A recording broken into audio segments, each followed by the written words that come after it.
Gusto niyo ba na gawin tong cage? Last kit man ni Craig. Tara, turuan kayo. First, Malapit tayo sa camera. Yung natin yung kami natin. Pangalawang step, dito tayo sa malayo. Ganun din. Kailangan malayo tayo.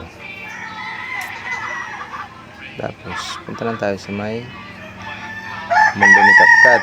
Pasok tayo. Tignan natin yung new project.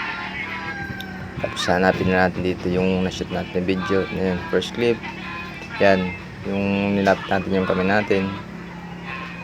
Tapos, i-add lang natin. Add sa new project. Tapos, unahin natin yung aspect ratio.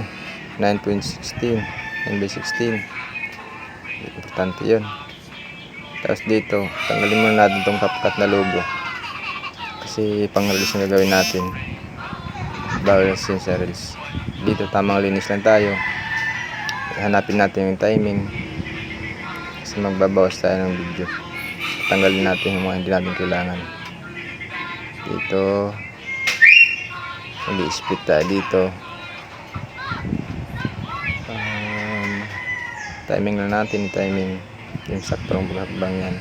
Gawin natin yung split para mag-putol. Tapos babawasan natin dito. Mag-i-split din tayo dito. Timing lang, hanapin yung timing. Tapos yan, split ulit. Tapos tanggalin na natin yung naka-highlights na video yung sa bandang kanan. Tanggalin natin yan, delete. Kasi hindi na natin kailangan yan. Pag ma-delete natin, itong unang clip natin, yung overlay natin to, lalagdag natin, hanapin natin yung overlay sa baba. Sa tools, hanapin natin overlay. Pag na-overlay na natin, hanapin na naman natin dito yung remove BG. Kailangan naka-highlights yung clip natin, yung naka-overlay highlights, para yun yung ma-remove BG natin. Hanapin natin yung brush lang natin yung kamay, tsaka yung kanang redoors. Kasi yun lang yung kailangan natin sa overlay. Yun lang yung kahaba yung magsilbing na stickman. Brush lang natin yan. Kailangan lang natin dito ng mahabang pasensya kasi matagal bago mag-remove yung background nito. Kailangan natin ng pasensya dito. Tayin lang natin hanggang ma-remove na yung background nya. Pag magkulay green na, okay na, pinutin natin yung check. Yun na lang matitira nya, yung kamay tsaka yung can. Tapos pinutin natin yung naka-overlay. Punta tayo sa splice. Kung nasa splice na tayo, punta natin sa gitna para ma-visible yung nasa likod. Makita natin. Dito na naman natin itatiming. Papalitin natin yung overlay natin. Tapos maglalagay tayo dito ng keyframe, yung diamond. Palagyan natin ng diamond yun, yung kulay ng plus. Ayan, nagkulay red na sa baba. Tapos adjust natin, adjust. Isasakto lang natin dun sa may kamay pag-angat. Papalakihin natin. Tapos automatic na yan, magkakaroon ng kulay red sa diamond sa baba, yung overlay nya.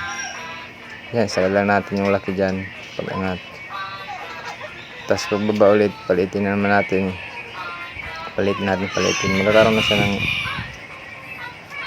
Magkakaroon na siya ng keyframe pag ginalaw mo yung overlay natin.